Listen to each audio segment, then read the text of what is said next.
ഇന്നത്തെ നമ്മുടെ റെസിപ്പി എന്ന് പറയുന്നത് വളരെ സ്പെഷ്യലായിട്ടുള്ള ഒന്നാണ് കർക്കിടക വാവട. കർക്കിടക മാസത്തിൽ വാവിൻ്റെ തലേനാൾ തയ്യാറാക്കിയെടുക്കുന്ന വളരെ ഹെൽത്തി ആയിട്ടുള്ള ഒരു പലഹാരമാണിത്.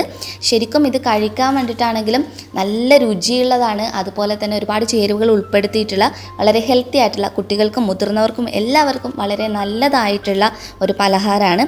അപ്പോൾ തീർച്ചയായിട്ടും ഇതുവരെ ഉണ്ടാക്കി നോക്കിയിട്ടില്ലെങ്കിൽ ഒരു വട്ടെങ്കിലും ഉണ്ടാക്കി നോക്കുക. പെട്ടെന്ന് തന്നെ നമുക്കിതെങ്ങനെയാണ് തയ്യാറാക്കിയെടുക്കുന്നതെന്നുള്ളത് നോക്കാം. ഈ ഒരു പലഹാരത്തിന് വേണ്ടിയിട്ട് ആദ്യമേ തന്നെ ഇതിനകത്തോട്ടേക്കുള്ള ഫില്ലിങ്സ് ഒന്ന് തയ്യാറാക്കിയെടുക്കണം. അപ്പോൾ അതിന് വേണ്ടിയിട്ട് ഞാനിവിടെ എടുത്തിരിക്കുന്നത് ഒരു 100-150 ഗ്രാമിനടുത്ത് ശർക്കരയാണ്. അപ്പോൾ ഈ ശർക്കരക്കകത്തോട്ടേക്ക് നമുക്ക് ആദ്യം ശർക്കര പാനി തയ്യാറാക്കിയെടുക്കണം. ഇതിലോട്ടേക്ക് നമുക്ക് കുറച്ച് വെള്ളം ഒഴിച്ചു കൊടുക്കാം. വെള്ളത്തിൻ്റെ അളവ് ഒരിക്കലും കൂടി പോകരുത്. അപ്പോൾ നമ്മൾ ഒത്തിരി സമയം എടുത്ത് വറ്റിച്ചെടുക്കേണ്ടി വരും. അപ്പോൾ അതുകൊണ്ട് തന്നെ 2-3 ടേബിൾ സ്പൂണൊക്കെ ഒഴിച്ചു കൊടുത്താൽ മതിയാകും.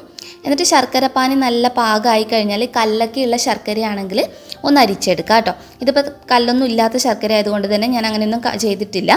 അതിനുശേഷം ഇതിലോട്ടേക്ക് ഒരു 1/4 ടീസ്പൂൺ അളവിൽ ചുക്ക് പൊടിച്ചത്, 1/2 ടീസ്പൂൺ അളവിൽ ഏലക്കയുടെ കുരുവും പഞ്ചസാരയും ചേർത്ത് പൊടിച്ചിട്ടുള്ളത്, ഒരു 2 നുള്ളി ചെറിയ ജീരകം അഥവാ കറി ജീരകം പൊടിച്ചിട്ടുള്ളത്, ഇത്രയും കാര്യങ്ങൾ ചേർക്കും. നമ്മൾ സാധാരണ അടി ഉണ്ടാക്കിയെടുക്കുന്നതിൽ നിന്നും കുറച്ച് വ്യത്യസ്തമായിട്ടാണ് ഈ ഒരു പലഹാരം ചെയ്തെടുക്കുന്നത്.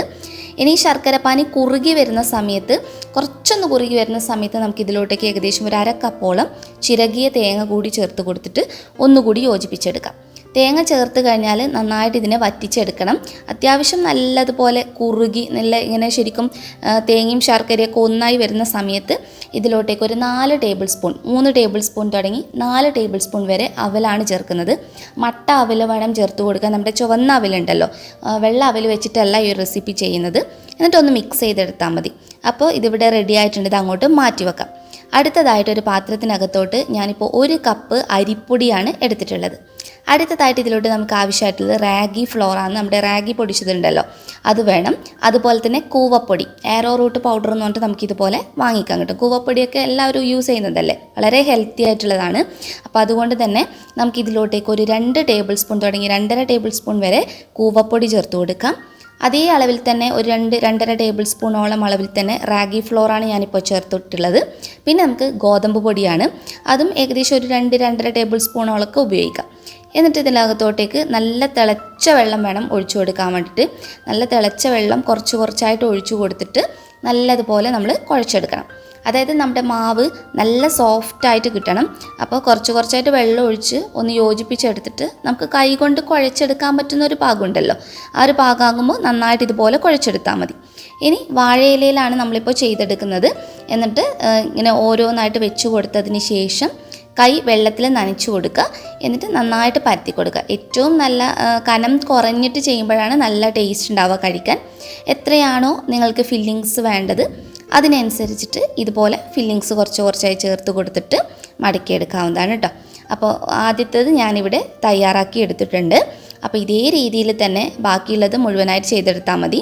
ഇത് മുഴുവൻ ഇവിടെ തയ്യാറായിട്ടുണ്ട് കേട്ടോ. അടുത്തതായിട്ട് നമ്മളിതുപോലെ ഞാനിപ്പോൾ ഒരു അയൺ തവയാണ് വെച്ച് കൊടുത്തിട്ടുള്ളത്. ഇതിലോട്ടേക്ക് നല്ല ചൂടായ തവയിലോട്ടേക്ക് ഇതുപോലെ ആദ്യത്തെ വെച്ച് കൊടുത്തിട്ട് ഒരു പാത്രത്തിനകത്ത് കുറച്ച് വെള്ളം ഒഴിച്ച് ഇതുപോലെ അതിൻ്റെ മുകൾ ഭാഗത്ത് വെക്കുക. ഇങ്ങനെ വെക്കാനുള്ളൊരു കാരണം ഇതുപോലെ നമ്മൾ കുറച്ചൊന്ന് അമർത്തി പ്രസ് ചെയ്ത് കൊടുക്കുക കേട്ടോ. അതായത് ഇതിനകത്തുള്ള ഫില്ലിങ്സ് കുറച്ചൊന്ന് സൈഡിലൂടെ വരണം. അപ്പോൾ അതുകൂടി ഒന്ന് മൊരിഞ്ഞ് വരണം ശരിക്കും ആ ചൂടിൽ. അപ്പോഴാണ് ശരിക്കും കറക്റ്റായിട്ടുള്ളൊരു ടേസ്റ്റും കാര്യങ്ങളൊക്കെ കിട്ടുക. 2 സൈഡും ഇതുപോലെ തിരിച്ചിട്ടിട്ട് ഇതുപോലെ ഒന്ന് ജസ്റ്റ് 1-2 തവണ മാത്രം ഇതുപോലെ ഒന്ന് പ്രസ് ചെയ്തിട്ട് ആ വെയിറ്റ് അങ്ങനെ വെച്ച് കൊടുത്താൽ മതി. അപ്പോൾ കണ്ടില്ലേ, ഫില്ലിങ്സ് ഒക്കെ സൈഡിലൂടെ വന്നിട്ടുണ്ട്. അപ്പോൾ നമ്മുടെ ആദ്യത്തെ അട ഇവിടെ തയ്യാറായിട്ടുണ്ട്. അപ്പോൾ ഇങ്ങനെ ചെയ്തെടുക്കുമ്പോഴാണ് ആ ശരിക്കുള്ള രുചിയും കാര്യങ്ങളൊക്കെ കറക്റ്റായിട്ട് വരിക. നന്നായിട്ട് മൊരിഞ്ഞിട്ട് സൈഡ് ഭാഗം ഇപ്പോൾ നിങ്ങൾക്ക് കാണുമ്പോൾ അറിയാം നന്നായി മൊരിഞ്ഞു വന്നിട്ടുണ്ട്. ഇത് വേണമെങ്കിൽ നിങ്ങൾക്ക് ആവിക്ക് വെച്ചിട്ട് വേവിച്ചെടുത്തിട്ടും ചെയ്യാം. പക്ഷേ രണ്ടിൻ്റെയും ടേസ്റ്റ് തമ്മിൽ നല്ല വ്യത്യാസമാണ് കേട്ടോ. ഇത് ശരിക്കും ഭയങ്കര ടേസ്റ്റിയാണ്. അപ്പോൾ ആവിയിൽ വെച്ചിട്ടാണ് നിങ്ങൾക്ക് ചെയ്യാൻ താല്പര്യമെങ്കിൽ അങ്ങനെയും ചെയ്ത് നോക്കാം. അപ്പോൾ എല്ലാവരും ഒരു വട്ടം ട്രൈ ചെയ്ത് നോക്കാം. നെക്സ്റ്റ് വീഡിയോയിൽ വീണ്ടും കാണാം. അതുവരെ ടേക്ക് കെയർ.